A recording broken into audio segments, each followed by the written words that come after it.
Nós vamos então para o nosso estudo da Revista Espírita. Nós vamos iniciar a edição do mês de agosto de 1859. O primeiro artigo, então, Mobiliário de Além-Túmulo. Essa é a nossa primeira parte desse estudo. Kardec, então, apresenta para nós essa introdução. Lembrando, né, que mobiliário de além-túmulo é um tema bastante importante para nós, porque não apenas nós que somos estudantes da doutrina, mas também para muitos daqueles que acompanham, né, de uma forma real ou fictícia situações do plano espiritual através dos cinemas, da televisão, ou mesmo, né, presenciando fenômenos mediúnicos. Então vêm os espíritos em suas roupas, portando objetos, vemos e estudamos sobre estruturas no plano espiritual. Então a grande dúvida que surge é exatamente, primeiro, isso existe de fato ou é uma fantasia da nossa parte? Segundo, existindo, como isso é produzido pelos espíritos, que tipo de substância que é utilizada? E terceiro, qual é a extensão dessas criações no plano espiritual? Será que são criações apenas pequenas ou são criações de grandes extensões? Então, ao estudarmos mobiliário de além-túmulo, a primeira imagem que a gente vê, né, bom dia, Angelina, a imagem que a gente tem sobre mobiliário, né, a gente pensa em móveis, em pequenas estruturas de uma casa construída no plano espiritual. Mas, na verdade, nós temos aqui uma série de elementos que são observados nos fenômenos que despertam a nossa atenção. Basta apenas o médium vidente descrever para nós a presença de um espírito, porque não vai ser dito apenas que o espírito estava ali presente, mas de que forma que ele estava vestido, quais eram as suas características, podemos dizer as características físicas, que tipo de objeto ele estava postando. Durante aquele trabalho que uma prima minha fez e fazia, né, na Comunhão Espírita de Brasília, um trabalho de desenvolvimento mediúnico, né, cujas mensagens, né, eu trouxe para vocês aqui, para a gente fazer muitos estudos, né, e eram muitas daquelas mensagens, vocês se lembram? Ela sempre trazia uma introdução, isso porque eu pedia, né, para que ela fizesse, sempre que viesse uma psicografia, já que ela tinha faculdades variadas, né, de audiência, de vidência, de psicografia, de sensibilidade em geral, né? Então eu sempre pedia para ela para descrever também aquilo que ela percebia durante a psicografia. E ela então ia fazendo aquele trabalho de desenvolvimento, coletava essas informações a partir das suas observações e mandava para mim depois da psicografia. Então era uma psicografia contextualizada naquela situação do espírito. E aí então ela sempre relatava que se apresentava na reunião um homem de uma idade uma certa idade, né, avançada ou não, vestindo roupas típicas da época, se era homem, se era mulher, se era um espírito que estava sendo carregado, se era um espírito que caminhava pelas suas próprias pernas. Então ela ia trazendo várias descrições que chamavam realmente a atenção. Então um homem, por exemplo, vestido de fraque, com cartola e uma bengala. Aí a pergunta que a gente faz é, mas esses objetos, esse traje que ele está usando, é real? Ou isso é apenas uma fantasia de quem observa? De que forma que tudo isso é produzido? Se um espírito chega para nós trazendo ali ferramentas de trabalho, se ele traz até mesmo um ferimento, marcas físicas, tudo isso é produzido de que forma? Por isso então esse capítulo Mobiliário de Além-Túmulo, que na verdade, né, como nós estudamos no ano passado, ele é ele é a base de onde foi tiradas as informações, de onde foram tiradas as informações do capítulo 8 do Livro dos Médiuns, Laboratório do Mundo Invisível. Então, se aqui é Mobiliário de Além-Túmulo, no Livro dos Médiuns, Laboratório do Mundo Invisível. Então, são duas expressões, são dois títulos que tratam, né, exatamente dessa realidade, podemos dizer, material do plano espiritual. Né? Dudu colocou Homem de Bengala, eu sempre vejo, né, eu tenho até o nome dele, né, um espírito que foi médium receitista em vida encarnada, né? Então são várias características que nós encontramos. Teve até um caso de um rapaz que se apresentou numa reunião mediúnica, nesse caso lá na Comunhão Espírita, ele veio de cadeira de rodas, porque ele tinha sido, durante a sua encarnação, a sua última encarnação, ele tinha sido uma pessoa com deficiência física. Então, no plano espiritual, ele não conseguiu de imediato adquirir aquela independência do espírito, mas ele trazia ainda marcas psíquicas importantes daquilo que ele viveu no plano espiritual. Então, ele se apresentou, por incrível que pareça, né, como se fosse ali um espaço que se abriu nas paredes da sala de reunião mediúnica, e ele entrou então sendo conduzido por outra pessoa numa cadeira de rodas. São observações que muitos médiuns fazem. Mas como isso acontece? Eis então aqui o artigo que vai ilustrar para nós, vai trazer explicações importantes e valiosas sobre essas construções, essas produções no plano espiritual. Mobiliário de além-túmulo. Extraímos a seguinte passagem de uma carta que um dos correspondentes do Departamento do Jura enviou à Sociedade Parisiense de Estudos Espíritas. E aqui então a citação dessa carta. Como já vos tinha dito, Senhor, os espíritos gostavam de nossa velha habitação. No mês de outubro passado, 1858, a senhora Condessa de C., amiga íntima de minha filha, veio passar alguns dias em nossa mansão, acompanhada do filhinho de 8 anos. O menino dormia no mesmo apartamento que a mãe. A fim de que ele e minha filha pudessem prolongar as horas do dia e da conversa, a porta comum que comunicava seus quartos ficava aberta. O garoto não dormia e dizia à sua mãe: "O que a senhora fará com esse homem que está sentado junto à sua cama? Ele fuma um grande cachimbo. Veja como enche o quarto de fumaça. Mandai-o embora. Ele sacode as cortinas." Tal visão durou a noite inteira. A mãe não conseguiu fazer a criança calar e ninguém pôde pregar os olhos. Essa circunstância não surpreendeu a mim nem a minha filha, pois sabemos que há manifestações espíritas. Quanto à mãe, imaginou que o filho sonhava acordado ou se divertia. Primeira parte aqui então, né? Bom dia, embaixador. Bom dia, dona Miriam. Dudu completou aqui também. Terno de linho claro, elegante, de chapéu panamá, terno meio amarrotado, né, e uma bengala bem estilosa, né? Então, são descrições curiosas que nós vamos encontrando vindas do plano espiritual. Depois continua aqui um outro caso. Eis um outro fato pessoal que comigo aconteceu no mesmo aposento em maio de 1858. Só um instantinho.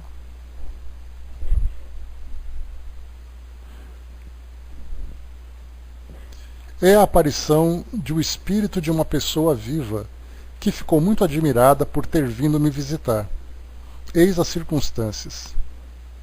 Eu estava muito doente e há tempos não dormia, quando vi às 10 horas da noite um amigo da família sentado perto do meu leito. Manifestei-lhe minha surpresa por sua visita àquela hora.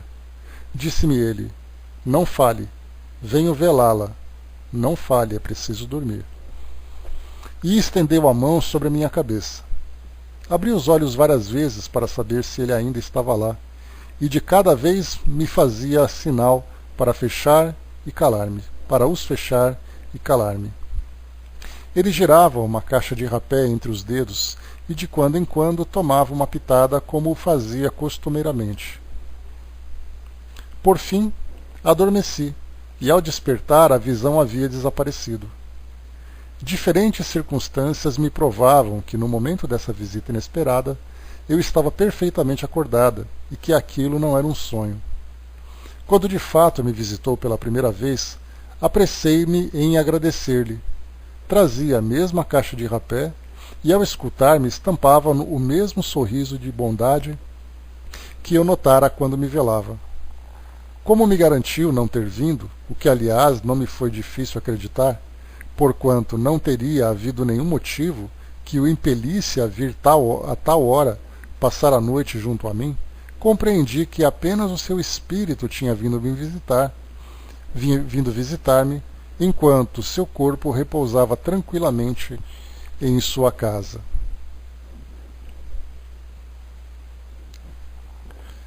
Os fatos de aparição são tão numerosos que seria impossível registrar todos aqueles que são do nosso conhecimento ou que foram obtidos de fontes perfeitamente autênticas. Aliás, hoje que os fatos estão explicados, o que nos damos conta exatamente da maneira por que são produzidos, sabemos que pertencem às leis da natureza e, portanto, nada tem de maravilhoso. Como já demos a sua teoria completa, apenas a recordaremos em poucas palavras para a desejável compreensão do que se segue.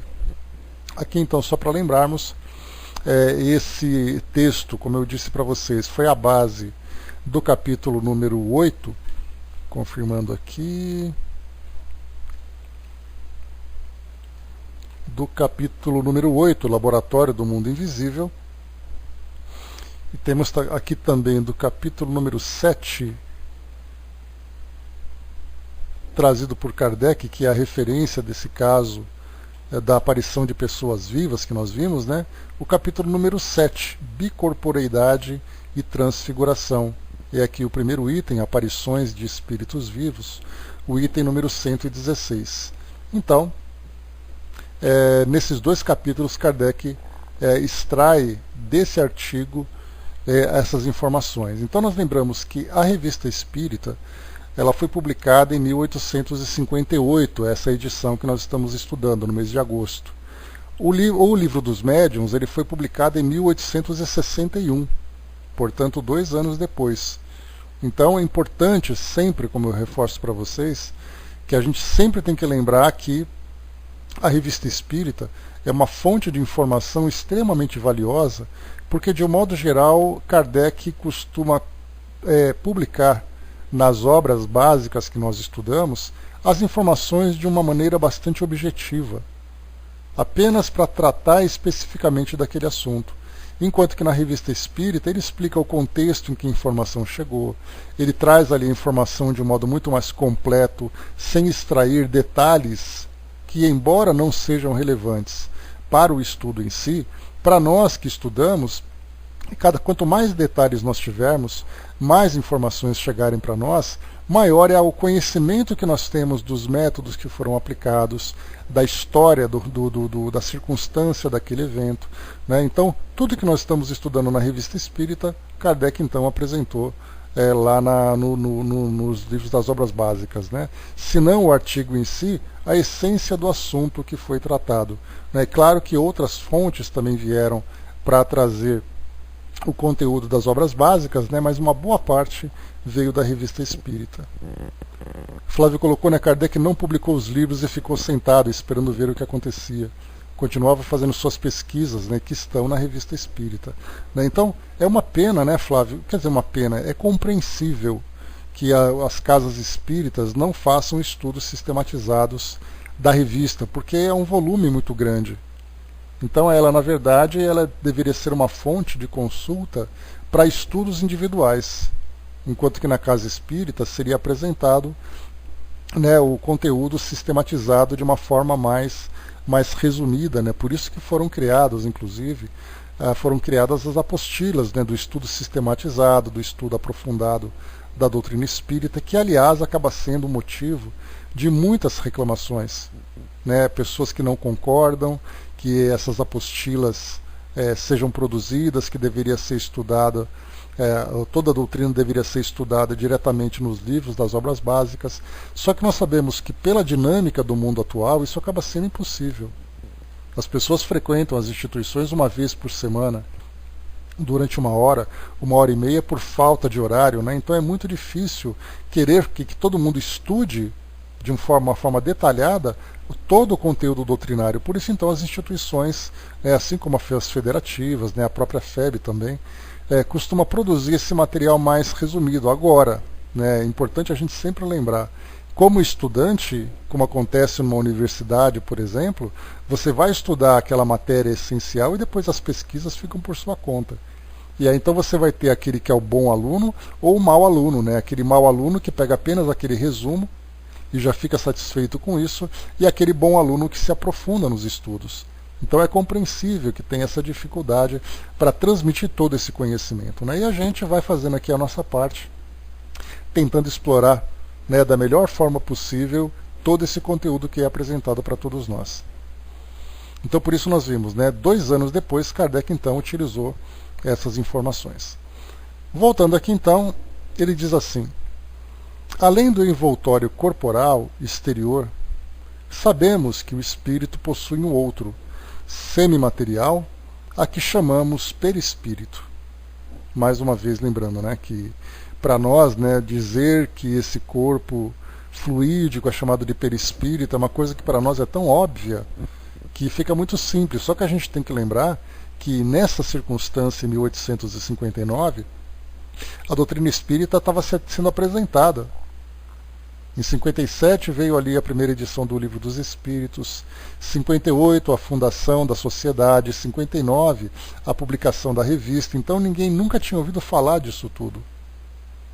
Então sempre temos que ler pensando que as informações que parecem óbvias para nós agora são óbvias porque elas já foram estudadas e desenvolvidas.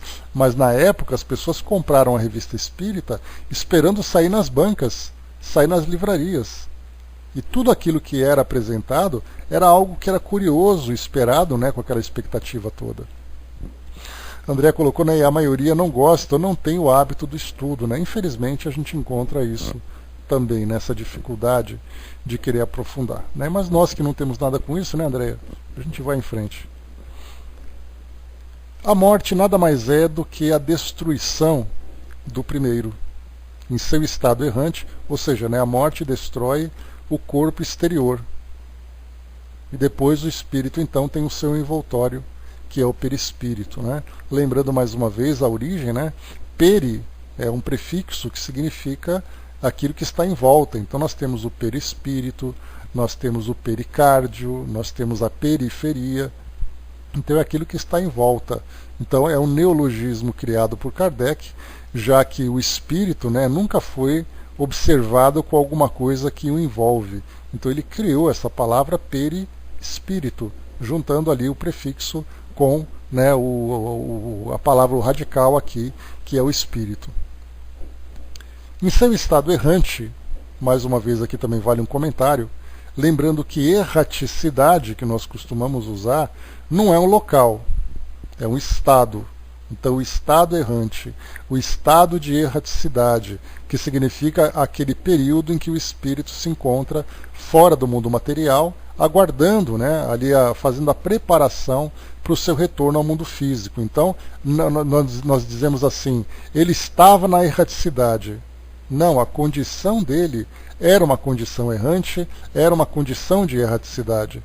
Importante a gente colocar com clareza, né, cada um dos conceitos, para que a gente não, embora com a intenção certa, que a gente não traga as ideias de um modo equivocado.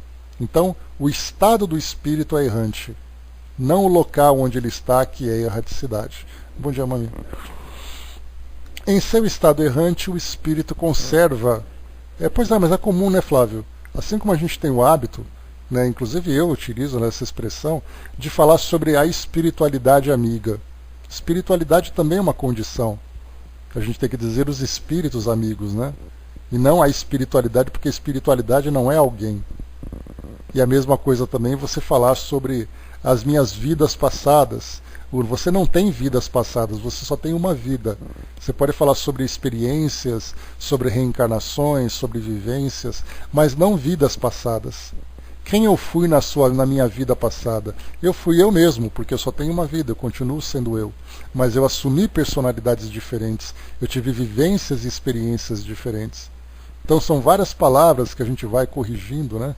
Pois é, que a gente vai corrigindo com o passar do tempo, percebendo ali dando a ela, né, o seu devido valor. Mas vamos lá.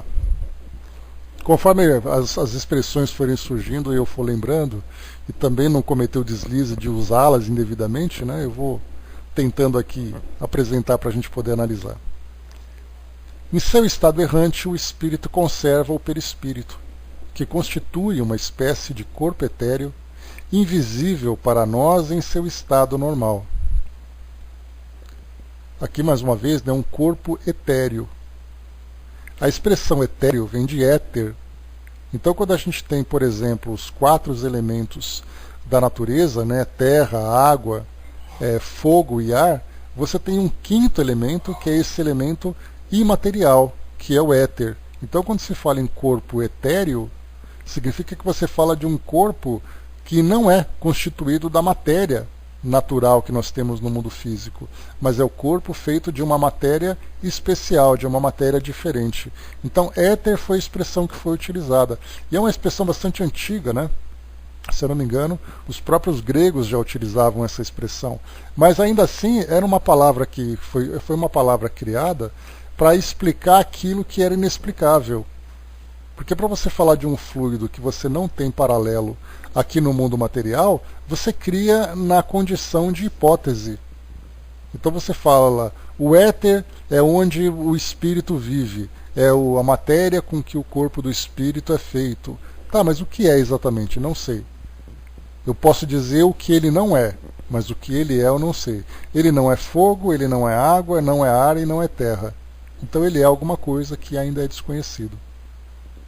E desse éter, hoje nós temos uma definição mais específica dos espíritos, usando uma expressão dentro da doutrina espírita, que é o fluido cósmico. Então esse corpo etéreo é um corpo fluídico. E até mesmo fluido, para nós, acaba sendo uma expressão muito genérica, para explicar aquilo que para nós, mais uma vez, é inexplicável. Em seu estado errante, olha só, numa pequena frase, quantas coisas tem para a gente definir. Em seu estado errante, o espírito conserva o perispírito, que constitui uma espécie de corpo etéreo, invisível para nós em seu estado normal. Aqui rapidamente, o Flávio colocou, espécie de fluido cósmico, hipotético, extremamente sutil e rarefeito, que se acreditava ocupar os espaços, penetrar os corpos e ser o veículo necessário para que as ondas eletromagnéticas se propagassem, sendo essa hipótese já descartada, pois experimentos demonstram que as ondas eletromagnéticas se propagam no vácuo, no dicionário, pois é, porque tem o elemento químico éter, só para diferenciar uma coisa da outra. Na verdade, o éter ele é um composto químico, é um produto de substâncias, de mistura de substâncias. E diz ainda para nós aqui. Dudu colocou éter para o cego, significa queimar, para o grego, significa queimar, Então, tá aí também essas explicações. Os espíritos povoam o espaço, e se num determinado momento o véu que nos oculta fosse levantado, veríamos uma imensa população agitar-se à nossa volta e percorrer os ares. Temo-los constantemente ao nosso lado, observando-nos e muitas vezes associando-se às nossas ocupações e aos nossos prazeres, conforme o seu caráter. A invisibilidade não é uma propriedade absoluta dos espíritos. Muitas vezes eles se nos mostram sob a aparência que tinham em vida, e não são poucas as pessoas que, rebuscando as lembranças, não se recordem de algum fato desse gênero. A teoria dessas aparições é muito simples e se explica por uma comparação que nos é bastante familiar, a do vapor, que, quando muito rarefeito, é completamente invisível. Um primeiro grau de condensação o torna nebuloso. Cada vez mais condensado passa ao estado líquido e depois ao estado sólido. Algo semelhante se opera pela vontade dos espíritos na substância do perispírito. Como já dissemos, pretendemos estabelecer apenas uma comparação e não uma assimilação. Bom dia, Marião. Servimos-nos do exemplo do vapor para mostrar as mudanças de espectro que pode sofrer um corpo invisível, não se devendo concluir por isso que haja no perispírito uma condensação, no sentido próprio da palavra. Então Kardec aqui ele procura trazer para nós uma ideia fazendo uma comparação com aquilo que nós temos no mundo material.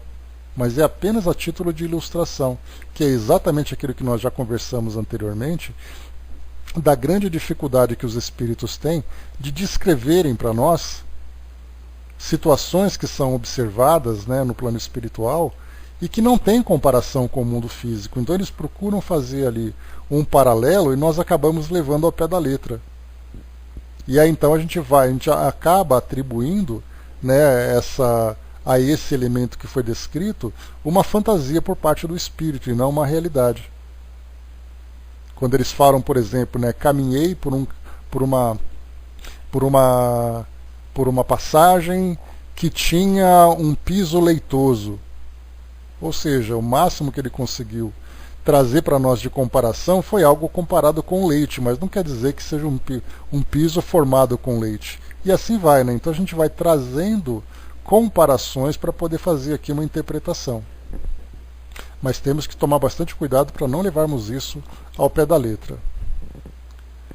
Opera-se na sua contextura uma modificação molecular, que o torna visível e mesmo tangível, podendo dar-lhe até certo ponto as propriedades dos corpos sólidos. Uma outra ideia que Kardec apresentou, modificação molecular. A gente lembra que as moléculas são combinações de átomos dos elementos químicos que nós conhecemos. O perispírito não é formado de átomos, porque os átomos são matéria densa. Então, quando ele coloca modificação molecular, ele quis dizer uma modificação na sua estrutura mais profunda, na sua estrutura mais basilar. E não no sentido concreto de uma modificação molecular. Então, isso é importante a gente perceber. Até porque a gente lembra aqui que, nesse caso, do vapor, como ele trouxe o exemplo para nós, não existe nenhuma modificação molecular. A molécula da água continua ali presente, né? O H2O continua ali, mas é uma questão de agitação das moléculas que vão fazer com que ela se torne mais ou menos densa. E continua. Sabemos que os corpos perfeitamente transparentes tornam-se opacos por uma simples mudança na posição das moléculas, ou pela adição de outro corpo igualmente transparente, mas não sabemos bem como fazem os espíritos para tornar visível o seu corpo etéreo. A maior parte deles não chega mesmo a dar-se conta disso, embora, pelos exemplos citados, compreendamos a sua possibilidade física, o que é suficiente para tirar do fenômeno aquilo que, à primeira vista, poderia parecer sobrenatural. Né? Então Flávio coloca cientificamente, para a época ele fez uma colocação ousada, sim, sem dúvida. Né? E André colocou, qual foi a outra palavra que usou para modificação, uma vez que ela não se modifica realmente? Aqui não existe uma expressão que a gente possa colocar, Andréa, porque se você tem uma modificação molecular, você muda o elemento que está sendo, você muda o produto, a substância em si.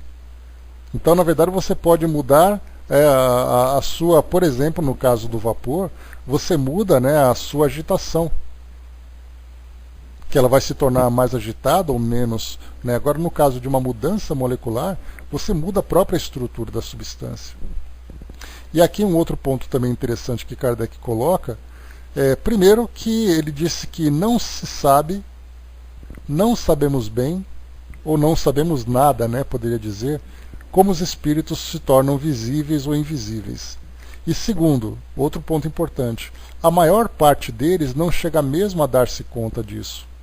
Que é o que acontece na maioria, né? Quando a gente pega, por exemplo, um espírito que tem ali a sua roupa, que tem ali os seus objetos, e você pergunta como ele produziu aquilo, ele vai dizer, não sei. Isso aqui apareceu, eu estou usando. Então não tem essa ideia, né, da força do pensamento, da manipulação desses fluidos. Né? A gente tem também aqui uma ideia bastante superficial, uma ideia assim, bastante genérica do que acontece, né? Tendo assim uma vaga noção do processo em si.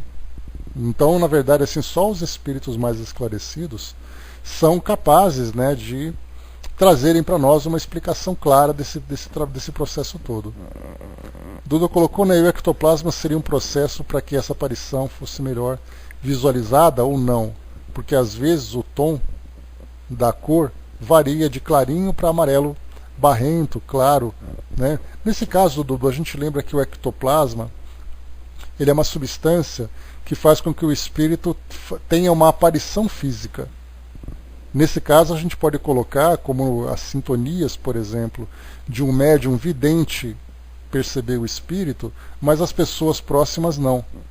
Agora, no caso, quando você fala sobre uma materialização, aí você já trata de elementos químicos, de elementos mais sólidos, né, como é o caso do ectoplasma, que é doado por um médium que tem essa potencialidade de doação dessa substância essa que é produzida no seu corpo físico. Então é diferente daquilo que... Pois é, nesse caso é a sintonia que se estabelece entre você e os espíritos e você percebe o espírito. Mas mesmo assim não se sabe como é que ele faz para mudar essa frequência vibratória, se tem alguma modificação na constituição do seu perispírito, não se sabe. Temos teorias diversas, os espíritos se esforçam para explicar para nós como isso acontece, mas não é possível para nós ver de um modo prático e concreto algo que para nós ainda é apenas teórico. André coloca, né? Então é uma transformação e não uma modificação. Exato, é uma transformação do seu estado, mas não se sabe, né? O Flávio colocou, né? O espírito diria, né? Queria que viesse nu, simplesmente vestia a roupa. Pois é. E ele nem sabe, ele fala assim, eu estava lá, quando eu acordei eu já estava vestido. Então, como isso acontece exatamente? E continua.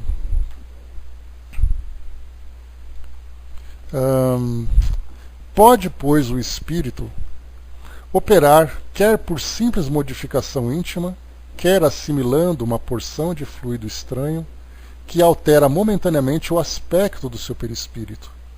É mesmo esta última hipótese que ressalta das explicações que nos têm sido dadas e que relatamos ao tratar do assunto no mês de maio, junho e dezembro. Então aqui, né, o espírito operar quer por simples modificação íntima. Então ele pode intimamente promover essa transformação ou assimilando uma porção de fluido estranho que altera momentaneamente o aspecto do seu perispírito, como é o caso, por exemplo, do espírito absorver o ectoplasma e se tornar visível, no caso da materialização. Então ele pode tanto fazer uma alteração como outra, e aí em cada situação nós teremos ali um tipo de fenômeno mediúnico acontecendo. A Angelina colocou, né, para a reposição de alguns músculos,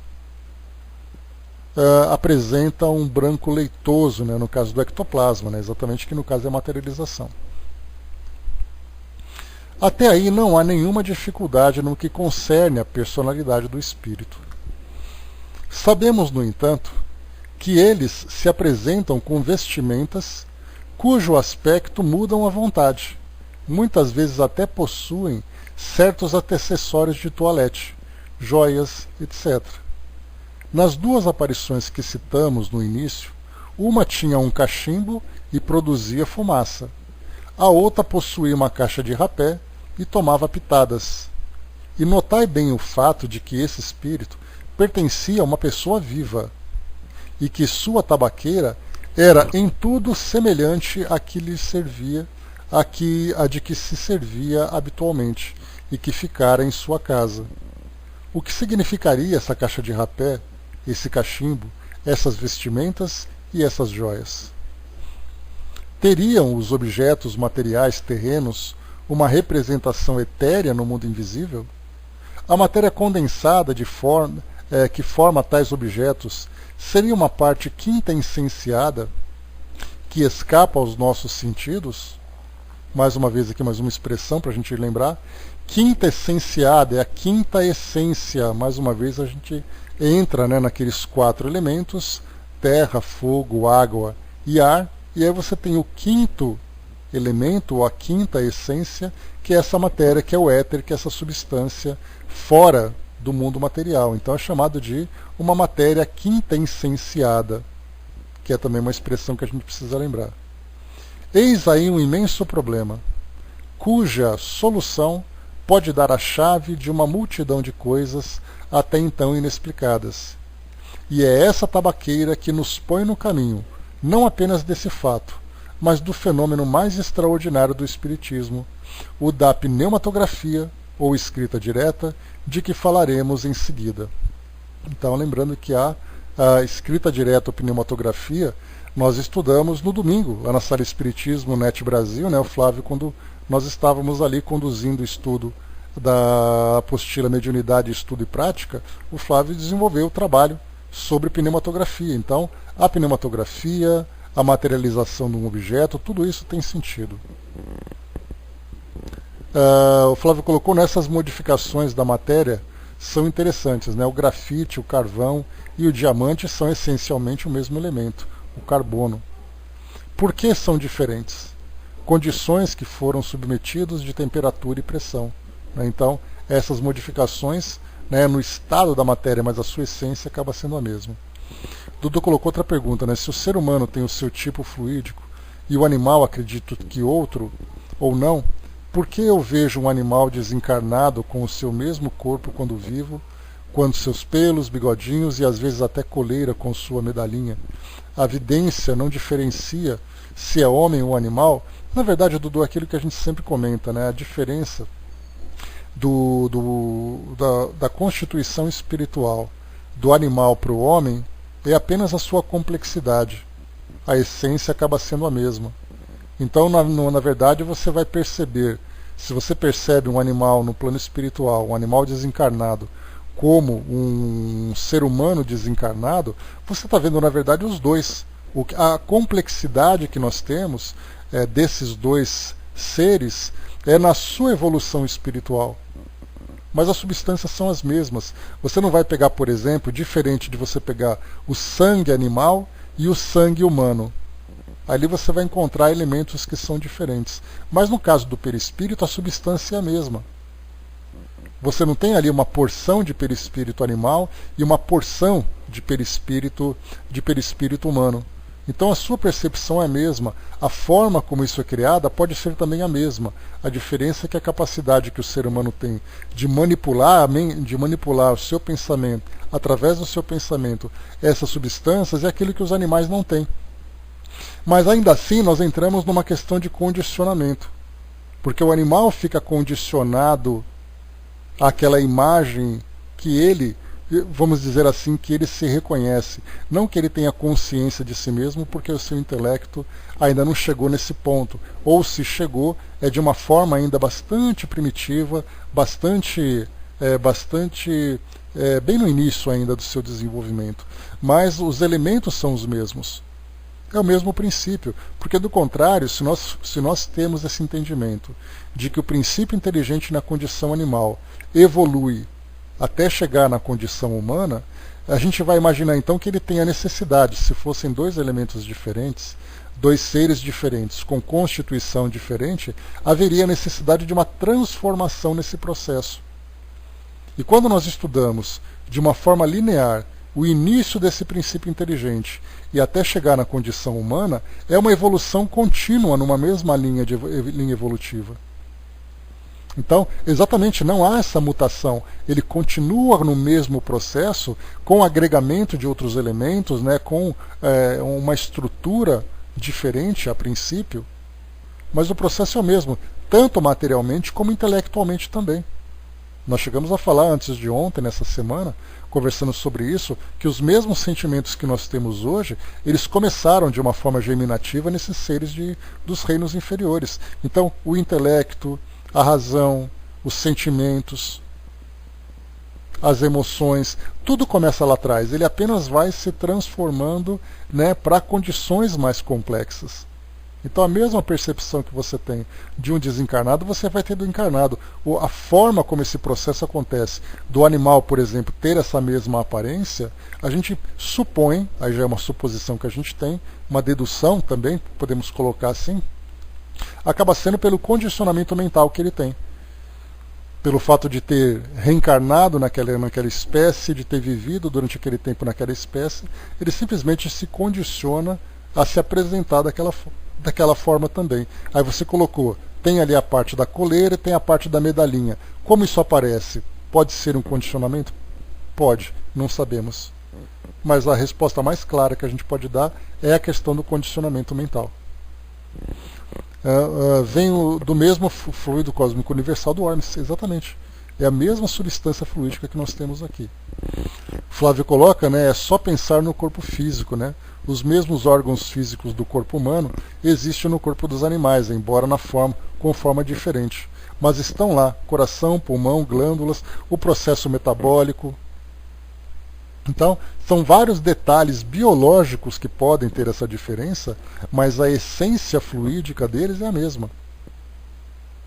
Né? Pelo fato exatamente de que cada perispírito, absorvendo então os elementos fluídicos daquele globo, daquele planeta, daquele orbe, é o que vai constituir então aquela estrutura. Então todos nós que estamos aqui temos também essa mesma estrutura. Podemos falar dos vegetais, também têm esses mesmos fluidos? Provavelmente sim. Mas eles têm a forma como esses fluidos se organizam no reino vegetal, e mesmo no reino mineral, tem diferenças na sua organização estrutural, mas a essência acaba sendo a mesma. E a gente vê, né, como eu falei para vocês já, essa parte do reino animal, quanta coisa tem para se aprender ainda. E infelizmente nós não temos pesquisas mais profundas, né, que trazem para nós essas novas descobertas, né? Mas como nós somos estudantes curiosos, nós já sabemos que essa parte tem que ser explorada ainda e ficamos aguardando com grande ansiedade. O Flávio coloca, né, isso dá muita reflexão, né? Pensei num elemento químico, cálcio. Na natureza está espalhado no calcário. No nosso corpo, nos ossos, é o mesmo elemento químico, mas envolvido em nosso fluido vital. Que transformação estaria acontecendo aí a nível de princípio espiritual? Temos muito ainda a aprender. Tem uma palestra, Flávio, que é muito interessante, feita pelo André Trigueiro, que são palestras sempre bastante esclarecedoras de um congresso que teve recentemente. E ele fez um comentário bacana. Ele falou assim que no reino dos seres vivos, nós temos ali princípio vital, princípios espirituais, né, de acordo com o grau de aprofundamento de cada uma dessas espécies e tudo mais. Mas no reino dos seres inanimados, como é o caso da matéria propriamente dita sem vida, existe uma mobilização muito grande. E ele chamou atenção para uma coisa curiosa. Ele falou assim, observem que você tem pedras diferentes. Pedras preciosas diferentes, você tem rochas diferentes. Então, a estrutura molecular, por exemplo, de um rubi é diferente da estrutura de um diamante, que é diferente da estrutura de uma ametista, e assim você vai mudando cada uma das substâncias. Então, essa diferença nessa estruturação também estaria vinculada a esse processo de evolução, porque a matéria também evolui. Como isso acontece? Não sabemos. Então nós teremos que ter no plano espiritual não apenas, né, estudiosos da biologia, para estudar a biologia humana, mas nós precisaríamos também de botânicos, precisaríamos de geólogos, para estudar cada um desses elementos, tamanha complexidade que se dá dentro dessa visão fluídica dessa matéria que nós temos hoje.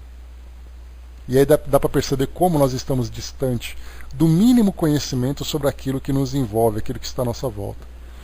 Haja reencarnação para frente? Pois é. E a doutrina ainda está só começando, né? Vamos lá, em frente. Pois é, André. Haja hora de biblioteca para ler tudo isso, né? Então falava aqui sobre a pneumatografia escrita direta, que era o caso ali, que Kardec trouxe então como resposta à ideia da tabaqueira. Se alguns críticos ainda nos censuram pelo fato de estarmos avançando muito na teoria, responderemos que não vemos razão alguma para nos manter na retaguarda quando encontramos uma oportunidade para avançar. Essa resposta de Kardec aqui, que Kardec colocou, né, que falando sobre o mundo espiritual, para que se preocupar com essa coisa de tabaqueira, para que se preocupar com a materialização de espíritos, com esses fluidos? Tem que se preocupar com as questões morais que são mais importantes, porque dizem respeito à felicidade ou ao sofrimento dos espíritos. Kardec, não. se nós temos oportunidade de aprofundar algum tipo de conhecimento, ele tem que ser estudado. Carl Sagan, eu já falei para vocês sobre ele, aquele astrônomo dos anos 80, ele escreveu algo muito interessante num livro chamado O Mundo Assombrado pelos Demônios. É um livro, já comentei também, que não é um livro de terror falando sobre os demônios, mas ele falava sobre os demônios dos dogmas, os demônios das fantasias, das ilusões, né? Inclusive ele criticava aqueles que tinham aquela ilusão de ver espíritos, de verem mortos, né? Aqueles que falavam sobre abduções, sobre aquilo que as religiões pregavam, né? Então ele pregava muito a ideia do ateísmo nas suas colocações. Mas independente disso, ele trazia uma observação curiosa, porque muitas pessoas comentavam assim: por que os homens gastam tanto dinheiro explorando o espaço, sendo que tem tanta gente passando fome aqui no planeta? E ele, claro, sendo um astrônomo, ele ia tentar, né, ele procurava ali defender o seu ponto de vista, né, puxar ali a sardinha para o seu lado também. Então ele comentava uma coisa que era muito, muito real. Ele dizia assim: o fato de terem pessoas passando fome, não estão passando fome porque a ciência está investindo dinheiro para fazer essas pesquisas, é porque os homens não sabem se organizar suficientemente para distribuir aquilo que todos precisam. Se você pegar todo o dinheiro investido na ciência e começar a comprar comida para todo mundo, a fome vai continuar existindo. Porque é a má distribuição, é a má produção que faz isso tudo. Então ele colocava assim: explorar o espaço, que era ali a área de conhecimento da astronomia, significa que o homem está simplesmente se aprofundando nas áreas de conhecimento que vão se abrindo diante dele. Então, abriu ali, é possível você explorar o espaço? Explore. É possível você explorar ali as plantas? Explore. E os fundos dos oceanos? Explore também. Então, tudo que vai abrindo de possibilidade de conhecimento, e você tem vontade, você tem interesse em se aprofundar, faça isso. E é aí que a gente percebe, então, né, que quando nós pegamos uma grande universidade e ela tem ali as suas diversas faculdades, todos os seus cursos, todas as matérias, significa que tudo aquilo é conhecimento, e nenhum conhecimento deve ser desprezado. Por isso ele coloca, vou ler mais uma vez aqui esse parágrafo: se alguns críticos ainda nos censuram pelo fato de estarmos avançando muito na teoria, responderemos que não vemos razão alguma para nos manter na retaguarda quando encontramos uma oportunidade para avançar. Se ainda estão se distraindo com as mesas girantes, sem saber por que giram, não é motivo para nos determos no caminho. O Espiritismo, sem dúvida, é uma ciência de observação, mas talvez ainda seja mais uma ciência de raciocínio. É o raciocínio, e o raciocínio é o único meio de fazê-lo progredir e triunfar de certas resistências. Tal fato é contestado unicamente porque não é compreendido. A explicação lhe tira todo o caráter maravilhoso. Ou seja, né, todos os fenômenos que vão acontecendo deixam de ser maravilhosos pelo simples fato de você encontrar uma explicação lógica, fazendo-o entrar nas leis gerais da natureza. Então a doutrina, na verdade, ela é aquela filosofia, a filosofia sem graça, porque ela estraga tudo aquilo que é espetacular para nós. E é até engraçado, né, que nós já tivemos oportunidade, comentei com vocês isso já, no nosso serviço de perguntas e respostas do Espiritismo.net. Algumas vezes aconteceu, já teve uma fase mais em que as pessoas procuravam mais sobre esse assunto. Hoje nem tanto, mas elas mandavam para nós fotos, eu tenho algumas guardadas, de fotos que mostram algum tipo de aparição, algum tipo de imagem que não pode ser explicada, né? Então elas colocam assim: olha, queria que vocês olhassem essa foto e explicassem para nós, né, o que elas significam. Se é de fato um espírito que está aparecendo. E a nossa resposta é tão sem graça que eu acho que as pessoas ficam decepcionadas. Aí a gente explica primeiro, né? Olha, pode ser que sim, precisa ver seu equipamento, precisa ver ali a situação em que aconteceu e tudo mais. Mas mesmo que seja, isso é muito natural. Porque na verdade a sua máquina fotográfica apenas captou um espírito que já estava ao seu lado, mesmo antes de você perceber. E aí a gente explica sobre as influências dos espíritos, que eles estão constantemente do nosso lado, e eventualmente um equipamento, né, pelo processo de transcomunicação instrumental, capta aquela imagem, capta aquela voz. Então, de repente, você está ali mexendo no seu celular, mexendo ali na sua televisão, e aparece uma imagem sobrenatural. Falou, relaxa, o fato de você ver aquilo ali não significa que eles não estavam antes. Então é aquela história, né? O que os olhos não vê, o coração não sente. Falei, então relaxa, os espíritos estão constantemente. A sua preocupação é que tipo de espírito você está atraindo com o seu modo de viver. Eis aí a grande diferença. Deixa eu ver aqui, Dudu colocou para nós, precisamos evoluir descobrindo a maneira de novos mundos, porque o futuro do planeta é a evasão de recursos que o homem com certeza falirá, e os recursos de outros orbes trarão essa matéria essencial à sobrevivência de todos os seres humanos que comporão a melhor existência de novas e melhores vidas terrenas. Precisamos pesquisar, sim, novas terras, novos mundos, né, e já iniciamos há anos, né, esse processo de pesquisa e estamos avançando cada vez mais nessa melhoria de nossa terra, né. É curioso também quando a gente percebe, Dudu, ao estudarmos, por exemplo,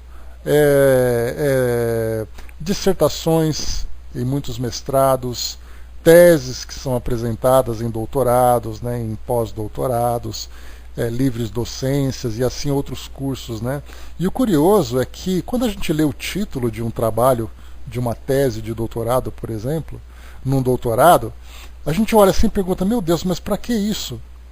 Do que esse cara está falando? Nunca ouvi falar disso, nem sabia que isso existia.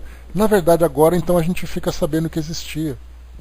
Porque são pesquisas bastante curiosas, específicas para aquela área, que vai se aprofundando e se aprofundando e se aprofundando, entrando, né, saindo daquele lato sensus, né, aquele conhecimento geral, entrando no stricto sensus, num conhecimento mais estrito, mais restrito, né, e mais estreito também.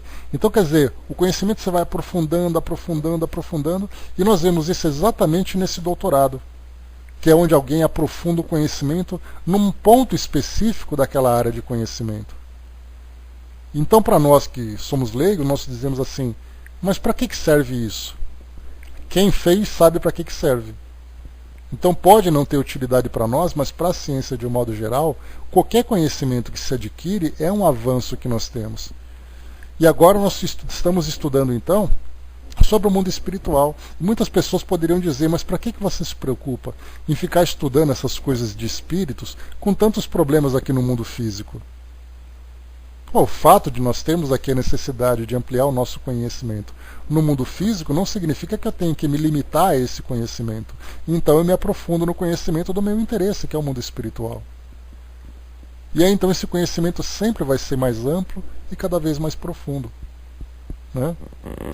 Um aluno de outro orbe que vem ao seu para pesquisar e levar até nós essa matéria que trará melhorias na vida terrena, na minha terra orbital. Sim, são conhecimentos que vão se aprofundando a partir de conhecimentos que são trazidos de mundos mais avançados. Nós temos tanto ainda para saber, a gente acha que sabe muita coisa, porque o século XX, né, os séculos 20 e 21 foram séculos de muitas pesquisas, de muitos conhecimentos. E a gente acha que desses 4,5 bilhões de anos da Terra e mais os 13, tanto bilhões do nosso universo, a gente acha que nesses 2 últimos séculos nós conseguimos descobrir tudo. É uma pretensão, né? Não deixa de ser uma pretensão necessária para o homem alimentar ali o seu orgulho de querer ter realmente conhecimento, né? Então é bem bacana isso tudo.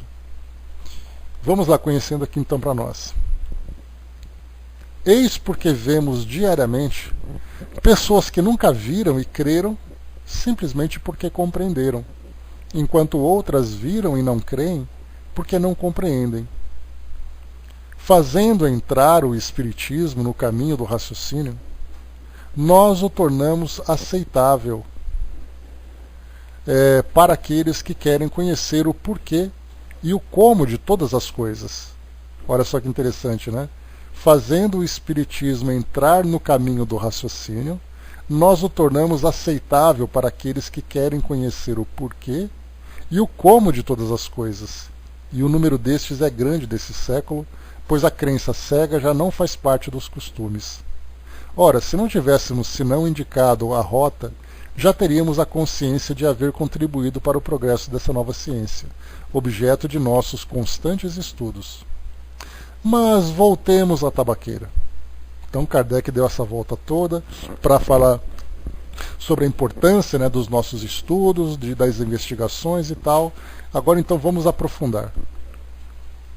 Todas as teorias que apresentamos relativamente ao Espiritismo foram dadas pelos Espíritos, muitas vezes contrariando as nossas próprias ideias, como aconteceu no caso presente, provando que as respostas não eram um reflexo do nosso pensamento. Aqui Kardec ele sempre reforça isso, né, para mostrar que a participação dos Espíritos na conceituação desses fenômenos é algo muito importante, porque às vezes nós temos uma ideia de como as coisas acontecem e os espíritos trazem um pensamento completamente contrário. Então Kardec usava esse argumento para mostrar para as pessoas que as ideias que surgiam numa psicofonia, não era algo relacionado com alguém que estava ali no grupo encarnado. Porque todo mundo pensava de um jeito e a resposta veio de outro. E isso mostra a independência desse pensamento que chega através das comunicações. Mas a maneira... Ah, legal, então. Beleza, Dudu. Vou reforçar então de novo aqui, então. Só acabar esse raciocínio aqui. Mas a maneira de obter-se uma solução não é coisa de somenos importância. Sabemos, por experiência, que não basta pedir bruscamente uma coisa para obtermos. Nem sempre as respostas são suficientemente explícitas. É necessário desenvolver o assunto com certa precaução, chegar ao fim gradativamente e por um encadeamento de deduções, que exigem um trabalho prévio. Em princípio, a maneira de formular as perguntas, a ordem, o método e a clareza são coisas que não devem ser negligenciadas e agradam os espíritos sérios porque veem nisso um sério objetivo. Olha que bacana que ele fala sobre o processo de desenvolvimento de um raciocínio. Ninguém traz ali uma resposta pronta e definitiva, mas a gente vai avançando, chegando às conclusões. Então é importante a maneira de formular as perguntas, a ordem dessas perguntas, o método e a clareza. Tudo isso faz parte de um processo de desenvolvimento do raciocínio. Então, só para lembrar aqui, só para voltar um pouquinho, né, Dudu colocou para nós Demas, né, uma psicografia, né, um irmão do plano espiritual, que trouxe para nós esse raciocínio, e ele coloca assim para nós, né, de um modo bem bacana: precisamos evoluir descobrindo a matéria de novos mundos, porque o futuro do planeta é a evasão de recursos que o homem com certeza falirá. E os recursos de outros orbes trarão essa matéria essencial à sobrevivência de todos os seres humanos que comporão a melhor existência de novas e melhores vidas terrenas. Precisamos pesquisar sim novas terras, novos mundos, e já iniciamos há anos esse processo de pesquisa e estamos avançando cada vez mais nessa melhoria de nossa terra. Olha só que interessante então, né? Enquanto os homens vão então consumindo o planeta, no plano espiritual o trabalho, né, e também fora do nosso planeta o trabalho continua para repor essas substâncias, para fazer exatamente com que nós tenhamos uma melhor qualidade de vida, uma mudança na estrutura aqui da nossa sociedade. Então isso é muito bacana, né? Deixa eu ver aqui. Que bacana, o Dudu colocou, né, que tem uma turma de espíritos ali presentes escutando o estudo para levar ao orbe dele o que é transmitido e aprendido, né, mesmo sendo um orbe em evolução, né? Olha que bacana, né? Os espíritos atentos aqui a nós, e agradecemos sempre esse apoio carinhoso que nós recebemos. Diz aqui então Kardec, né? Vamos aqui avançando agora, deixa eu ver se vai dar tempo. Foi exatamente o que a gente parou até.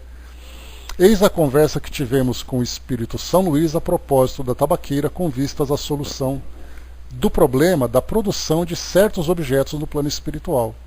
aqui nós já vimos, né, na sociedade, no dia 24 de junho de 1859. Então eu não vou entrar mais uma vez aqui, que foi exatamente o ponto em que nós paramos. Deixa eu só avançar um pouquinho mais aqui, para ver o que nós temos aqui para seguir. Não, acho que vale a pena, sim, tem bastante coisa, dá para a gente seguir um pouquinho mais, ainda temos um tempinho aqui.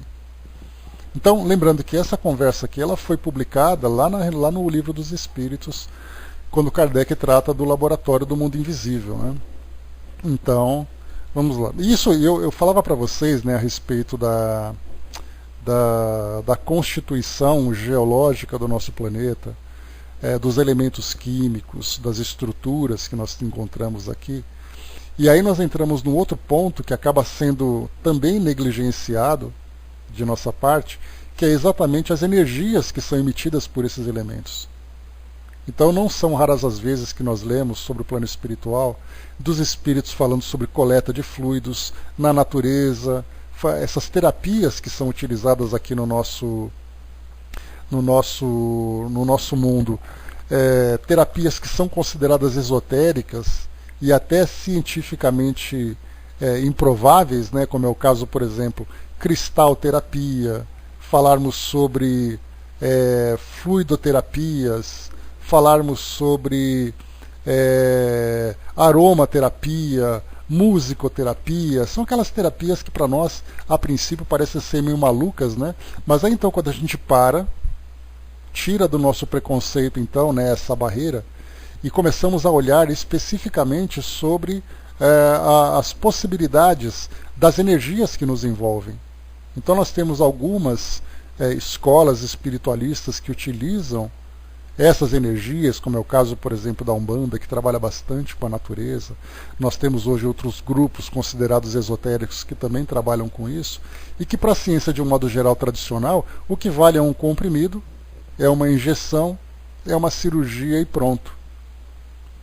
E aí então nós vemos também a medicina no plano espiritual se fazendo cada vez mais presente aqui entre nós, através de grupos mediúnicos, né, que fazem cirurgias espirituais, que trabalham com fluidoterapias e tal, né? Então, tantos e tantos outros tipos de trabalhos feitos envolvendo essas energias, essas vibrações, que nós ainda estamos engatinhando ou sequer tendo consciência de suas existências. Então é importante a gente lembrar que ao estudarmos sobre esses elementos materiais do nosso mundo físico, nós não falamos apenas da matéria propriamente dita, mas nós falamos também das irradiações desses elementos e dos efeitos que eles provocam sobre nós. Porque é muito comum a gente utilizar aquela ideia, né? Você vai para um parque onde você tem ali a natureza, e aí você tira os sapatos, caminha na grama, você abraça uma árvore e você fala que essas energias te fazem bem. Na verdade, a gente até gosta do cheiro, até gosta do lugar, e até fala que sente um pouco dessa vibração positiva, mas a gente não tem uma mínima consciência do que de fato acontece dentro desse campo das vibrações. Nós estudamos, né, nos livros de André Luiz, que eles fizeram um trabalho numa fazenda, me parece, e ali então deu para perceber que aquele trabalho era muito diferente de um trabalho realizado numa cidade grande. Né? No Livro dos Médiuns, capítulo número 8, Angelina, tá? Que é o mesmo capítulo que nós estamos estudando aqui sobre mobiliário de além-túmulo. Então, falava sobre os espíritos, né, que faziam esse trabalho em ambientes com pouca movimentação, né, de pessoas, cidades que são bastante tumultuadas e, por consequência, o pensamento também acaba sendo bastante tumultuado. Então, são energias que nós ainda precisamos descobrir. A energia dos alimentos, que para nós parece uma coisa meio esotérica, né, Andréia? Falasse sobre a nossa comida, falar o tipo de substância que nós absorvemos, o efeito disso no nosso organismo. A gente só pensa na parte material da coisa. Se aquilo tem açúcar, se aquilo tem gordura, se aquilo tem algum tipo de substância que provoca algum tipo de reação no nosso corpo, mas as energias que nós estamos absorvendo nós não compreendemos. É o caso, por exemplo, da alimentação carnívora. Quando nós nos alimentamos, nós pensamos nas proteínas, pensamos no sabor, pensamos até na questão social dessa alimentação, né? No caso da questão social você faz um churrasco para quê? Para comemorar alguma coisa. Mas as energias impregnadas desses alimentos acabam sendo extremamente prejudiciais. E nós não temos qualquer consciência disso, porque estudamos apenas a parte material. É o caso, por exemplo, dos nutricionistas, dos nutrólogos, que fazem pesquisas dos nutrientes e das propriedades materiais do alimento. E quando nós estivermos no plano espiritual, lembra que eu falei para vocês que nós teríamos que ter botânicos, biólogos, geólogos? Nós teremos também nutricionistas do plano espiritual que vão analisar essas substâncias que nós ingerimos a partir de uma perspectiva fluídica e não material. Gente, tanta coisa para a gente ver no plano espiritual que a gente não tem ideia, né? E o nosso grupo, como é um grupo de gente curiosa, a gente vai chegar no plano espiritual revirando aquelas bibliotecas. A Andréa lembrou aqui, né, na Fiocruz, no Rio de Janeiro, tem o Terrapia, né? Projeto de alimentação viva, né? Bem interessante isso também. Enfim, temos muita coisa para descobrir, né? Bom, pessoal, olha, faltam 5 minutos para a gente terminar aqui o nosso estudo. Eu não vou começar então aqui Isso aí, tá vendo, Miriam? A Miriam vai trabalhar no mobiliário de além-túmulo, literalmente. Ela vai chegar do lado de lá e vai estudar direitinho. Porque até nisso, né, Miriam, a gente lembra que, por exemplo, o Feng Shui, que é uma das técnicas orientais para harmonizar um ambiente, também diz respeito a isso. A essa movimentação de energia numa residência, os tipos de elementos que são utilizados. Se você utiliza os elementos sintéticos, elementos naturais, olha só quanta coisa. Se um espírito, por exemplo, tendo ali uma visão mais apurada, e ele olha para uma residência, ele começa a ver, lembra quando eu falei para vocês sobre o filme Matrix? Que ele começa a olhar assim, ele vê os códigos das coisas, os espíritos começam a olhar e ele vê a irradiação de tudo aquilo que existe numa residência. Se por acaso você tem no canto da sua casa a concentração de aparelhos elétricos, aparelhos eletrônicos, que tipo de irradiação essas energias provocam sobre você? Se você vai, por exemplo, né, para um lugar onde você tem um pequeno lugar natural, com ventilação, são situações sutis que nós levamos muito mais hoje para a ideia esotérica do que de fato para a realidade espiritual, né? André lembrou aqui sobre a questão, né, das alimentações crudívoras, das plantas que são não convencionais também para alimentação, né? A Miriam colocou, né, hoje já se estuda isso, a cura pelo ambiente da casa. Mas é coisa de maluco também, né, Miriam? É aquela coisa, né? Quem vai pagar para um terapeuta design de interiores para poder curar as pessoas? Só gente maluca que faz isso, né? Só que na verdade, quando a gente começa a olhar que é algo que nós, pelo fato de nós termos ainda uma vida bastante grosseira na forma como nós vivemos, nós não temos a percepção dessas questões sutis que envolvem o nosso mundo, né? Deixa eu ver aqui, não sei se seria a mesma coisa, até porque também, Andréa, a gente lembra que o Feng Shui ele é um trabalho oriental. Então ele tem ali uma prática a partir das crenças daquela filosofia. Se você criar uma outra técnica com esse mesmo objetivo, né, você pode ter o objetivo é o mesmo, mas a forma de trabalhar é diferente. Então se você pega o Feng Shui, você coloca um quadro com ideograma que fala sobre paz e tudo mais, você está assimilando a cultura oriental. E você pode fazer isso de um modo diferenciado. Então, gente, tem muita coisa para a gente poder aprender sobre tudo isso, né? E olha que nós estamos falando apenas de matéria mais grosseira do plano espiritual, que é o caso do perispírito absorvendo substâncias ou passando por transformações para produzir esse mobiliário. Imagina aquilo que está numa esfera muito mais elevada, né, desse mundo sutil do pensamento e das energias. Meus amigos, nos preparemos porque temos muito a aprender ainda. Pois é, graças a Deus, né, Flávio? Porque é isso que nos estimula cada vez mais a aprender, a buscar novos conhecimentos.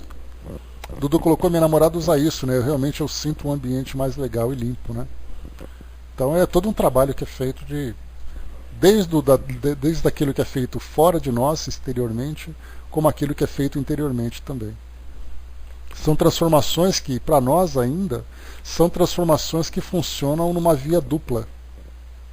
Então você promove uma transformação interior para poder interferir no ambiente à sua volta, seja onde você estiver, em casa, no trabalho, em qualquer lugar social onde você compartilhe o ambiente com alguém, como também você pode produzir o ambiente à sua volta e esse ambiente começar a te influenciar positivamente ou negativamente interiormente. Então, tantas questões das vibrações, das imagens, dos sons, do cheiro, tudo isso interfere no nosso modo de viver. Mais uma vez, isso acaba sendo papo de maluco, né? Pessoas que se preocupam com isso, com uma coisa tão, com uma vida tão agitada que a gente tem, mas conforme a gente vai passando e elevando o nosso pensamento e sensibilizando principalmente, nos sensibilizando espiritualmente, a gente vai tendo essa noção e tomando esses cuidados. Mas ainda tem muita coisa para a gente fazer. Trabalho muito longo. Fechando então, pessoal, o nosso encontro de hoje. Mais uma vez a gente vai continuar no nosso